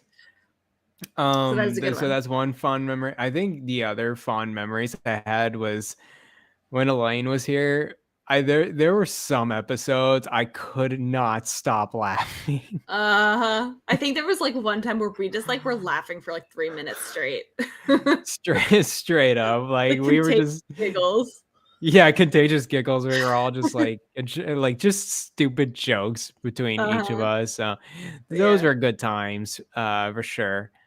We had some great special guests as well. We had Jeff Grubb a couple times.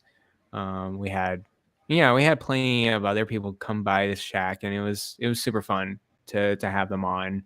They're always great. E3, when we reacted to E3 together. Yeah. That was 2020. No, it was 2021.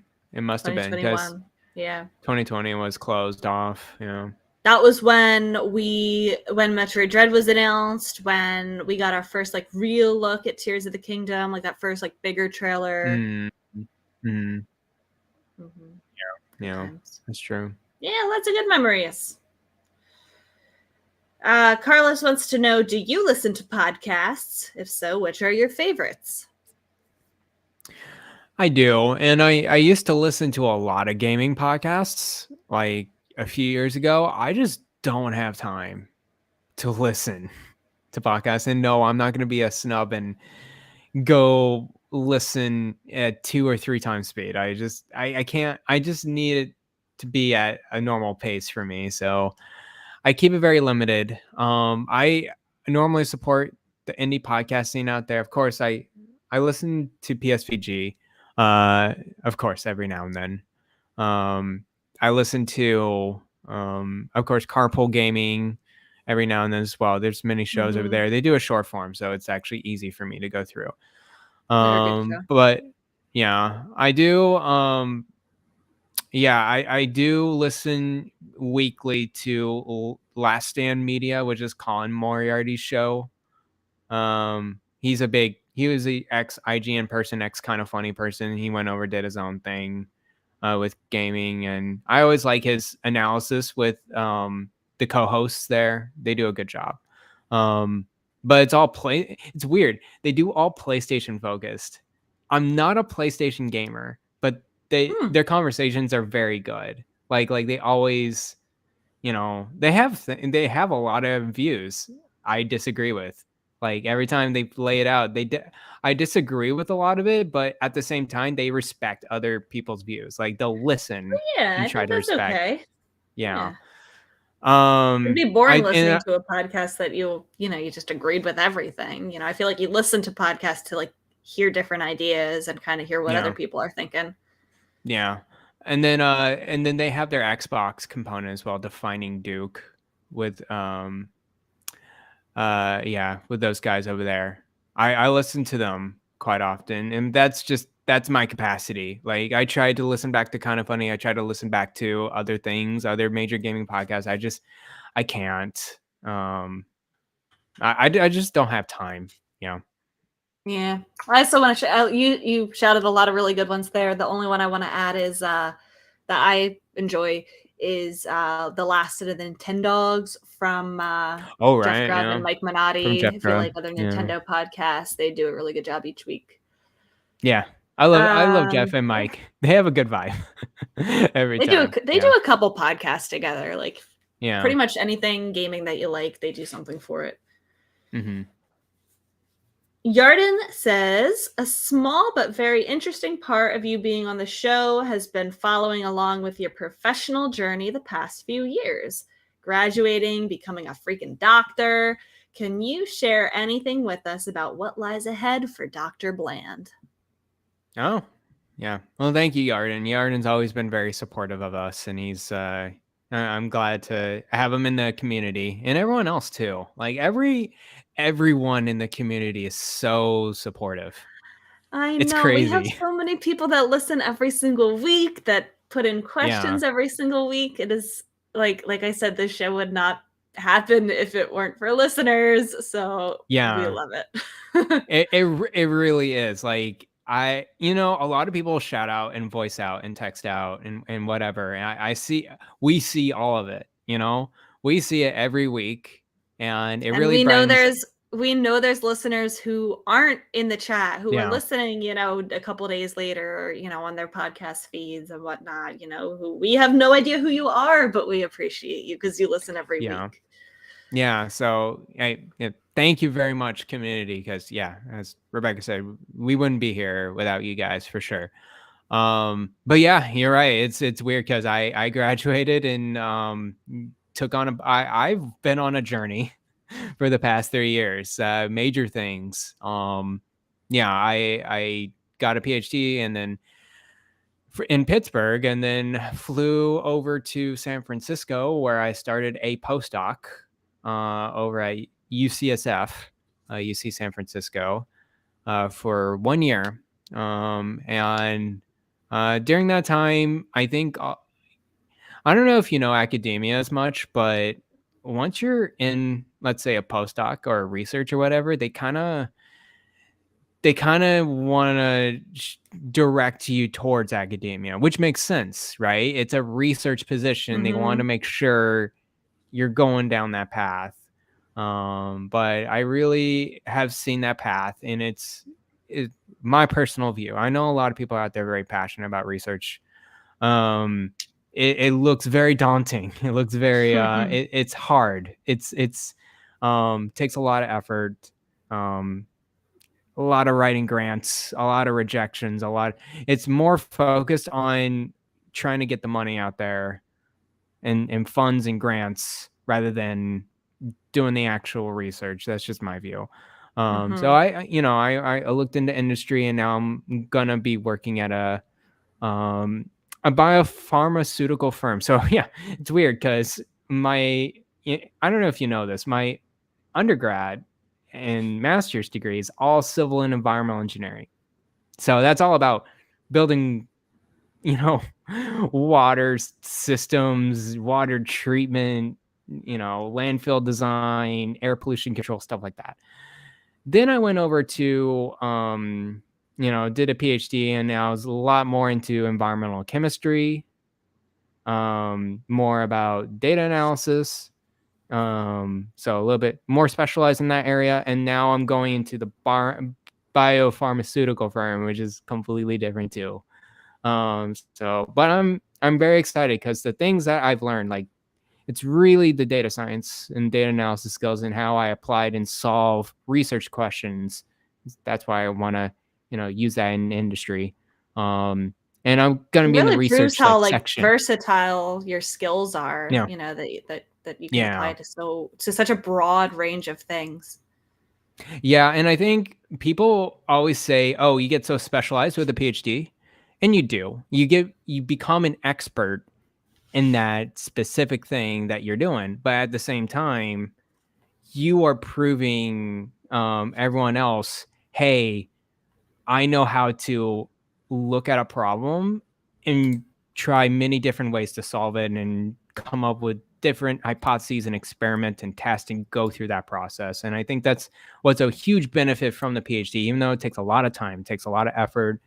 You may get specialized, you may get pigeonholed, but at the same time, just know that, hey, all of that effort is just proving to a company or proving to another person that you know how to go through this process alone or just with your advisor, which is pretty big, actually, a pretty big skill set. So anyways, there you go. That's what lies ahead for me is the an future industry is job. bright for Dr. Bland. Yeah. And I'll be around the area. I'll be in SF for at least the next few years for sure. Yeah. And then someday you'll come back to the East Coast. It's so darn expensive over here, though. Jeez. I bet. It's insane. Oh, man. All right. Our very last question comes from Donnie. Oh. One more time, Dr. Bland explosion for the people. Switch Pro when? Will it have DLSS?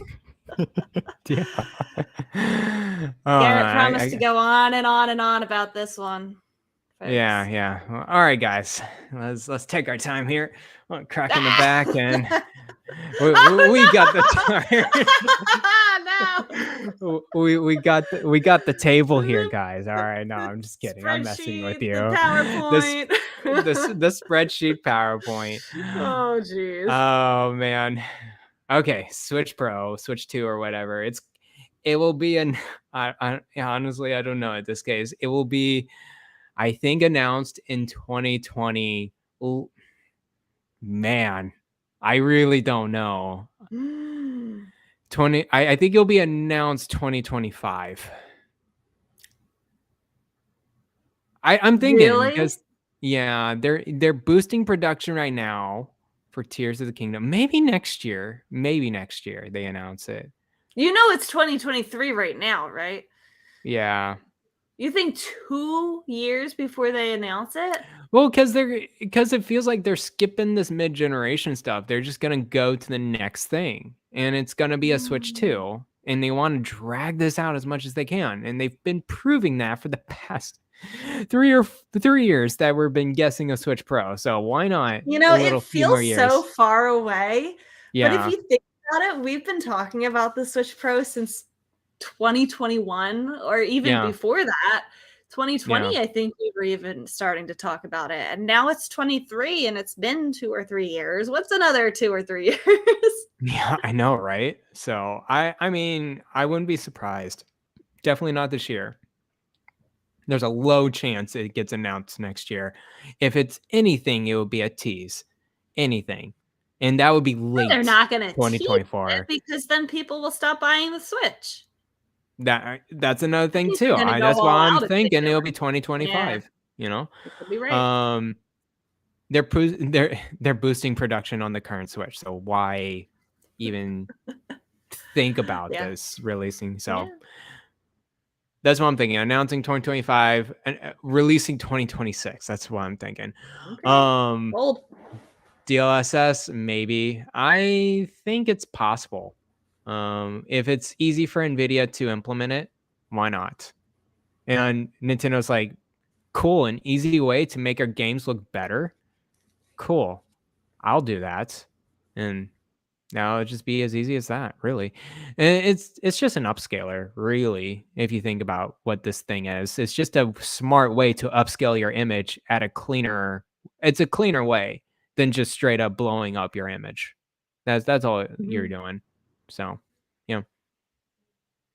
there you go. It'll be very interesting to see. I feel like after all this time, after all these rumors and speculating, it's not even going to feel real when it does happen.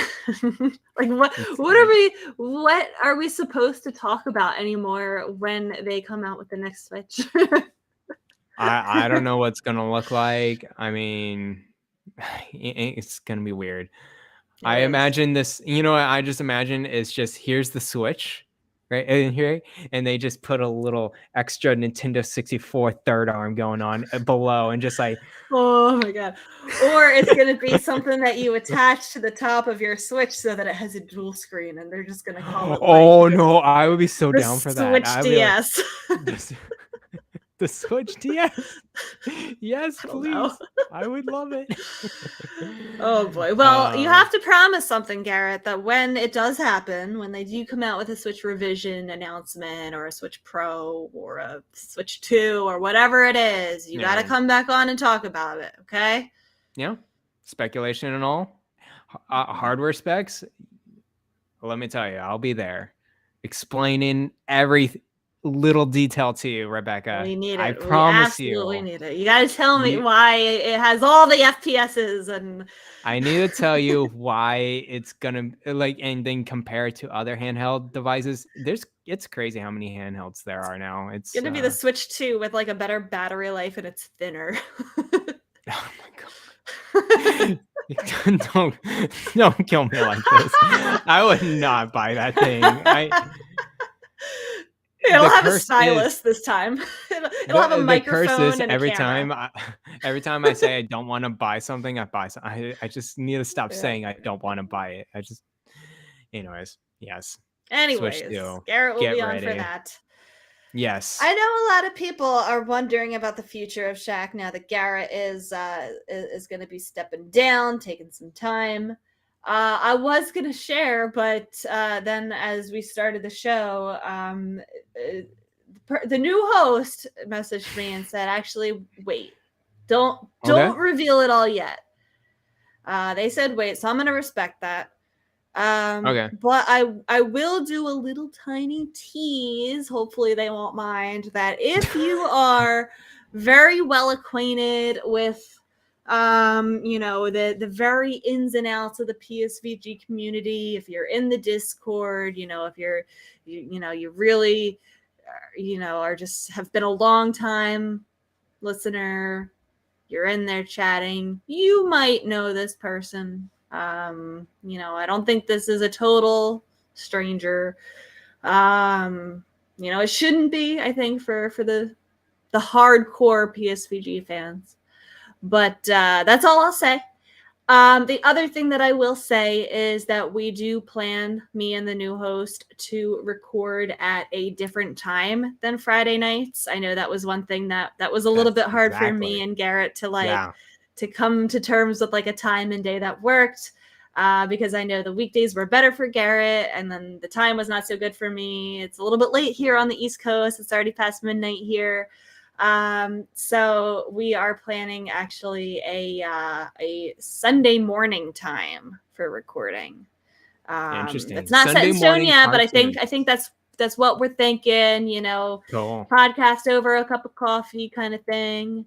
So that is the plan, but we will not leave you in the dark forever. We will let you know. We will communicate on Discord, on Twitter, who the new host is and what the new plan is, and you will know. You will know. Nice. Sounds good. And even though it's the last Any last words, show, Garrett? I know it's the last regular show, guys, but I promise you I'll sprinkle in here and around this year for sure. I definitely plan to be back and talk to you all about the RPGs that I've been playing on my Steam Deck rather than Switch. I'm gonna miss it for sure. This was a good 3 years of chatting with you, Rebecca, and also Donnie and Elaine. I like the show a lot. It'll always be it's part of our time, our life. We come here every week and we talk at least for an hour and a half. This show has been 2 hours. Oh my goodness. I feel like this is right? It's always my time where I can just kind of shut off my brain, forget about the outside world, and just like gab about video games. Yeah. So it's very nice. It's very nice to have that kind of, it's good for us and good for the folks out there. I just, sometimes we talk in this show and every week, and sometimes we're always in different moods, good mood, bad mood, tired mood, whatever.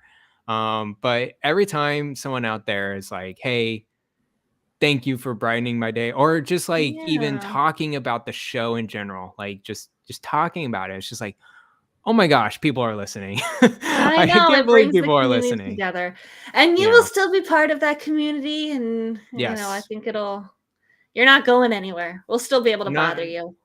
Yes, bother me all the time on Twitter and Discord for sure. I'll be there. All right. Excellent, excellent. In that case, we will communicate, like I said, when the next show will be. Will not be next Friday. It'll be sometime within the days following that. Stay tuned. So for the last time, for now, good night, Koopalings. Bye-bye.